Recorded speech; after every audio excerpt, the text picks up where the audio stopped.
நீ ராமரா அல்லாவான்ற பிரச்சனை யோசிச்சுட்டு இருக்கிற ஒருத்தனுக்கிட்ட நான் எப்படி விஷனை கொடுப்பேன்? இங்க நம்ம அதுல இருந்து தாண்டி வந்துட்டோம். ஜாதி குப்பையில போடுறா வேலையை போடுறானோ, அவன் எந்த சாமி கும்பிட்டா உனங்களை வேலையை போடுறான்ற தெளிவு நம்ம கிட்ட ஓரளவுக்கு இருக்கு. நம்ம சொசைட்டியாவே மேல வந்திருக்கோம். அங்க அது இல்லை. அங்க அவங்ககிட்ட போய் ப்ரொபோசல் கொடுத்தா அதை தூக்கி போட்டு நீ யாரு எந்த சாமி கும்பிட்றன்னு கேட்டா நீங்க அவங்ககிட்ட நரேஷன் கொடுக்க முடியாது. ஸோ நரேஷனை மட்டும் கொடுக்கக்கூடிய ஒரு புத்திசாலி அந்த நரேஷனை புரிஞ்சிக்க முடியாத ஒரு பாப்புலேஷன் தோத்துட்டாங்க. அப்படியே தமிழ்நாட்டுக்குள்ள வாங்க. முகம்னா எப்படிப்பட்ட முகம்னா முதல்வரோட பவர்ஃபுல்லான ஒரு முகம் விஜய் சார்.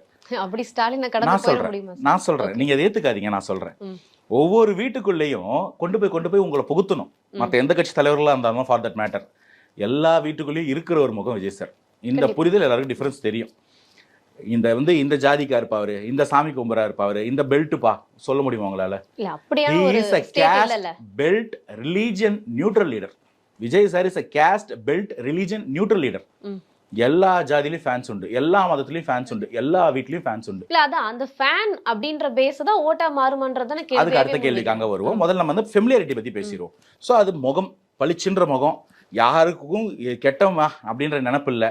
நல்ல பையன், நம்ம வீட்டு பையன் வந்தாருன்னா ஏதோ ஒன்று செய்வாரு. கூட ஒரு பெரிய விஷயம் என்ன பண்ணிருக்காங்கன்னா இவங்க 75 வருஷமா நம்மள சுரண்டி இருக்காங்கல்ல, ஒரு மாற்றம் வரட்டும் இவர்கிட்ட எதிர்பார்ப்பு. அந்த மாற்றத்துக்கான ஒரு நம்பிக்கையான முகம். ஸோ முகம் 100 மார்க்ஸ் வாங்கிடுச்சா? இப்போ பாப்புலேஷனுக்கு வருவோம். நான் சொல்ல போற இந்த மாற்றத்துக்கு வாய்ப்போட ஒரு வழியோட ஒரு மாற்றம் சொன்னா அப்ப அந்த மாற்றத்தை எப்படி பார்ப்பீங்க? சும்மா குழந்தைங்களை படிக்க வைக்காத, ஒருத்தன் என்னடா சொன்னா ஹிந்தி படிக்க வைக்காதன்னு சொல்றான், ஒருத்தன் என்னடா படிக்க வைக்காதன்னு சொல்றான், இன்னொருத்தன் வாங்கடா மாடு வைக்கலாம்னு சொல்றான். இல்லடா படிக்க வைப்போம்.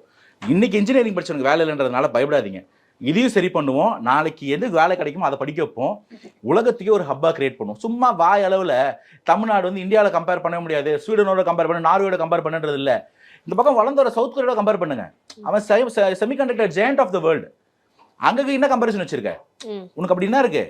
டேட்டா சென்டர்ல மகாராஷ்டிராவும் ஆந்திராவும் நம்ம ஓட்டை பண்ணி போய்கிட்டு இருக்கான். என்ன பிளான் வச்சிருக்க? ஏஐ யூனிவர்சிட்டி, இந்தியாவோட ஃபர்ஸ்ட் ஏஐ யூனிவர்சிட்டியில சந்திரபாபு நாயுடு ப்ரப்போஸ் பண்ணி ஒர்க் பண்ணிட்டு இருக்காரு எல்ஜியோட. தமிழக வெற்றிகளுக்கும் பிளானோட வராங்களா இருக்காங்க. அதான் நான் சொல்லிட்டு இருக்கேன். நான் ஒரு துரும்பு இவ்வளவு சொல்ல முடியும்னா இமேஜின் த மேக்னிடியூட். மக்கள்கிட்ட கொண்டு போய் சேர்க்க போற விஷனும் வாழ்க்கை என்னன்றதை யோசிங்க. அதை கொண்டு போய் சேர்த்துட்டோம்னா இந்த முகம், அந்த முகத்தை புரிஞ்சிக்கக்கூடிய, ரசிக்கக்கூடிய, நம்பக்கூடியவர்களுக்கு விஷன் கொடுத்தோம்னா இது சேஞ்ச். எதை நீங்க காரணமா சொல்லி பீகார் ஜெயிக்கலன்னு சொன்னீங்களோ அதையே நான் காரணமா சொல்றேன். தமிழக வெற்றி கழகம் வெல்லும்.